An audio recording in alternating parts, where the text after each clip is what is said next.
Noches nuestra meta, a sos de fe.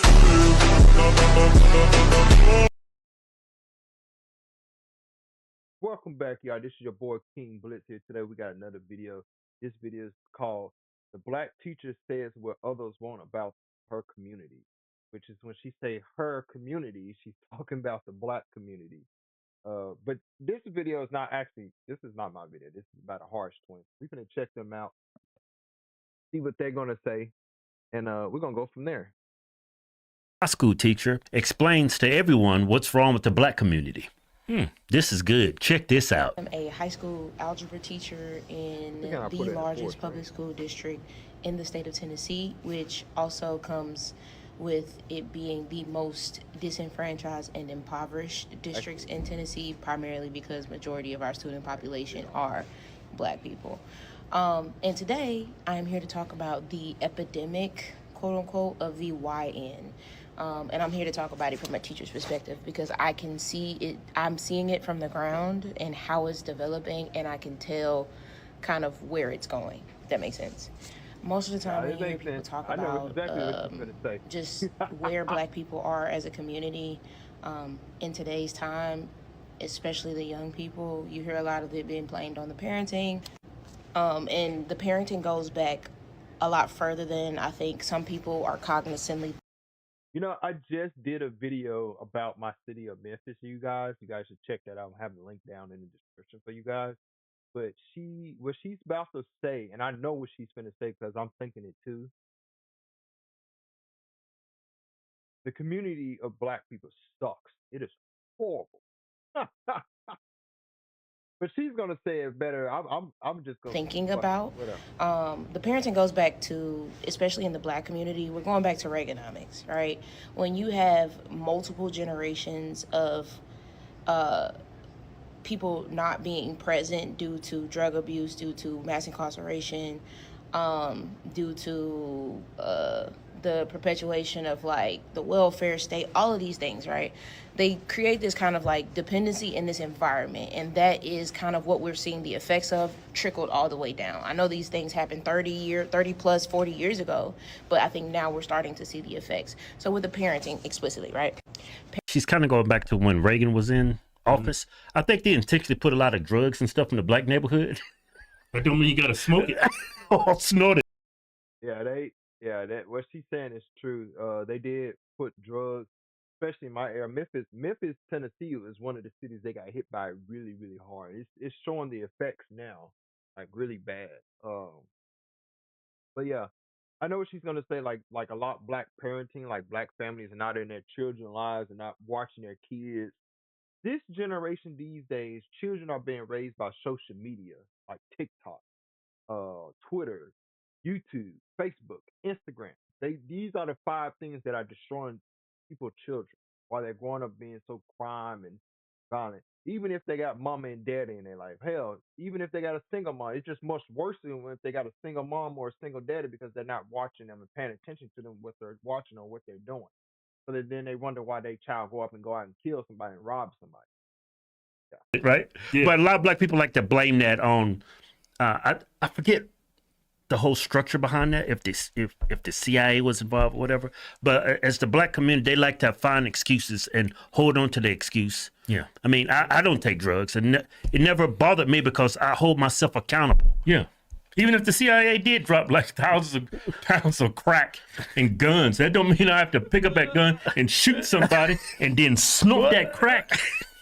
Parenting matters so much here because the parents weren't present, right? If we're talking about the crack epidemic and the whole dropping guns and drugs and all of these things into our neighborhoods and completely destroying the black community. Again, the black community destroyed the black community. Yeah. Think about that. It's true. They thought if I just drop a bunch of guns and drugs, they'll kill each other. Yep. They were right. If I drop a bunch of drugs and guns in a white community, what do you think white people gonna do? They're gonna call the cops. Hey, I found a box full of drugs and guns over here. This looks suspicious. Black people, no, they start snorting the cocaine, smoking the crack, freebasing it, start shooting and killing each other. Hey, everybody. Don't forget how you can support us. It's at officialhorsetwins.com. Yeah. The Black community. Most of the damage of that is because of lack of presence. So you have the original doctors, lawyers, nurses, teachers, businessmen, these people who were pillars in the community, now addicted to drugs and not able to be present. You know what's crazy?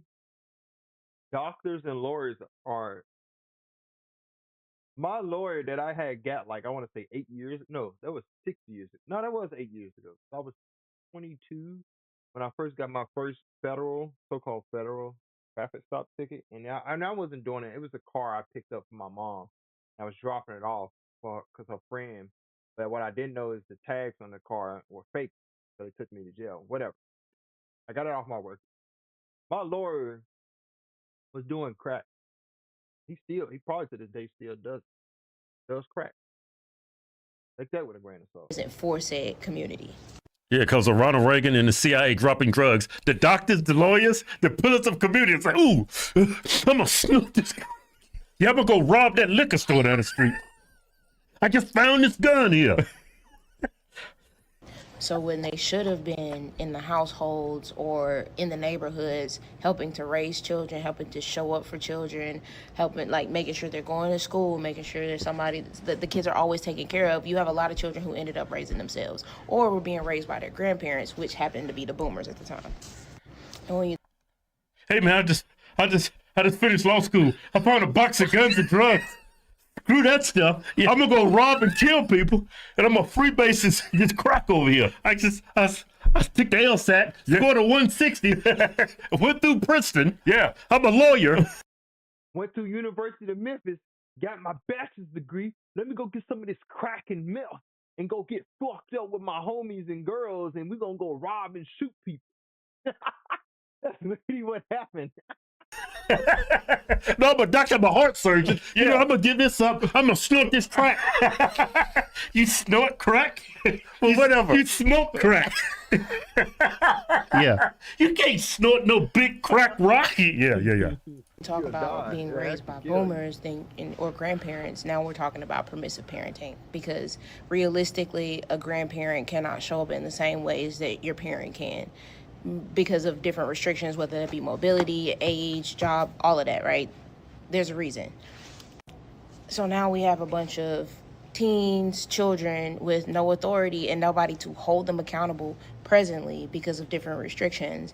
And then they continue throughout their life without presence, without accountability, without community. And then they raise and have their own children. And because none of that was present during their childhood, they don't know how to do that for the next generation. And then that happened with millennials and the older Gen Zs. And then now we're starting to see like this YN epidemic, quote unquote, because now we're seeing the effects of children who are born to parents who were not raised and who did not have presence in the community. And then how that translates to the progression of like this YN culture is that you have an entire generation of people who are not considerate of others because nobody's teaching them to be considerate, because their parents had to fend for themselves, and sometimes their grandparents, their aunts and uncles all had to fend for themselves. We get this mentality of is you versus everybody. Damn savage. Yeah, that is the mentality. I made a video just about that, about city of Memphis. It's you versus everybody. And it's a shame because it's black women too. Black women here in this city, it's you versus everybody. That's how they think. And the same thing goes for the black man here. It's you versus everybody. Like they racist towards their own race of people. It's crazy as hell. When you teach that to a child whose brain is not fully developed, then their children are already selfish in general. So now you have a generation of people who are being taught to be individuals and to only think of self. That's it. It's because they don't have any reference point or any metric of what real morality, compassion, and empathy looks like, because they're being raised by people who had no empathy themselves as children. So how do you teach it if you don't experience it? I agree with all of that. I agree with all of that. If you got a conscience, you won't go down that path. If you got a conscience, you know right from wrong. Yeah, you got to teach that. You got to teach a conscience. Well, No, you it's- can't teach a conscience. It's something you're born with, but Yeah. you got to have a foundation. Yeah, yeah. And I agree with your that. conscience comes from that. I mean, I'm not saying it would have helped Jeffrey Dahmer or all these serial killers out here doing all these horrendous things. Yeah. They had great parents and everything, and it was still screwed. But for the most part, Yeah. if you have a solid parenting structure growing up, Yeah, you have mother and a father. mother and a father. Yeah. They're there to kind of help you Yeah. go the right path, and I think your conscience comes from that. Yeah, so when that kid finds a gun, look, mama found a gun. I want to go shoot and kill somebody. Yeah. You need a parent to sit there and say, no, that's wrong. Just because you find a gun doesn't mean you go out and just start shooting and killing people. Well, I guess what I'm What's saying. that in your pocket? Some crack? Where you find that crack at? You didn't smoke it, did you? I mean, you can't really teach a conscience. Yeah. What I'm saying is, You can teach a good moral character. That's what you're saying. yeah. Like Jeffrey Dahmer, no conscience. No, I think his daddy screwed him over. I looked at the documentary. He used to pick up roadkill, and he used to take it home, and he used to open it up. Let me tell y'all something. And he's actually using Jeffrey Dahmer as a perfect example of this. I did my research on him too. I didn't know much about Memphisburg. They did a documentary on us in Tennessee of Memphisburg of them mind killing black people and eating them. I don't know how that tastes. That shit's gotta taste awful. But anyways, children's brains are like sponges, especially women.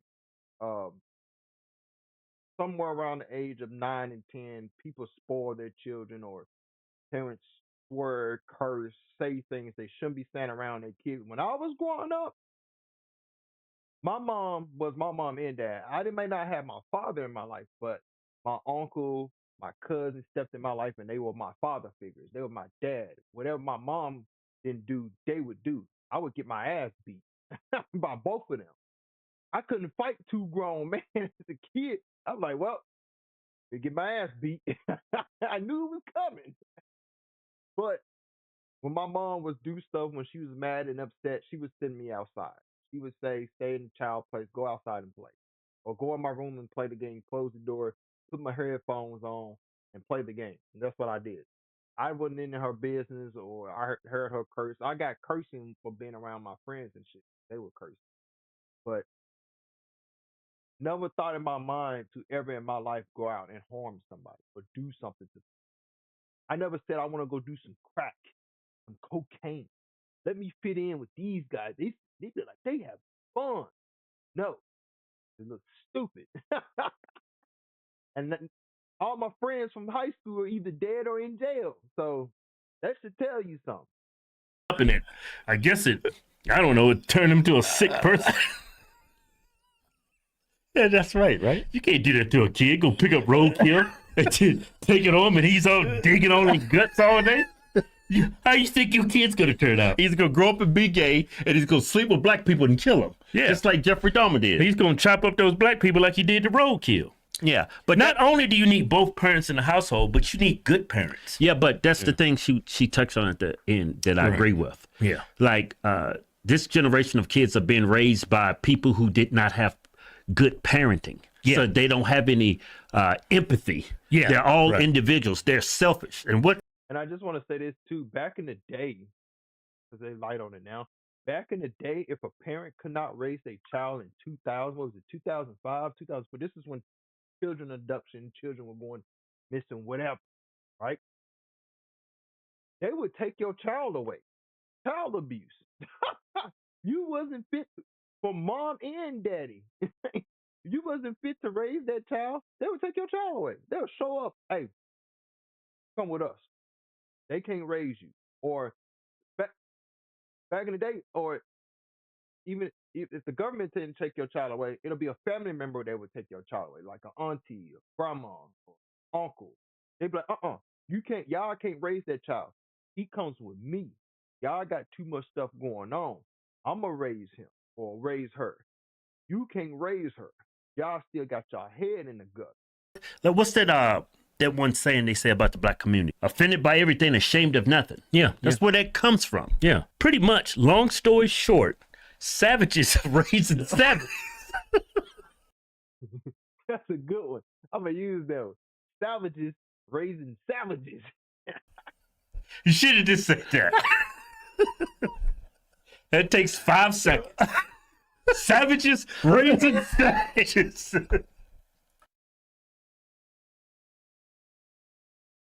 So this. Yeah, that's the end of it. Yeah, man, that's the black community in a nutshell. I seen it here first. Everything she said, I completely agree with it. And this is a black woman school teacher. She sees this. She sees it. I don't know what school this is, but I can't see the name of it. Well, they heard it from the horse's mouth. Came from a black woman. I didn't have to say a damn thing.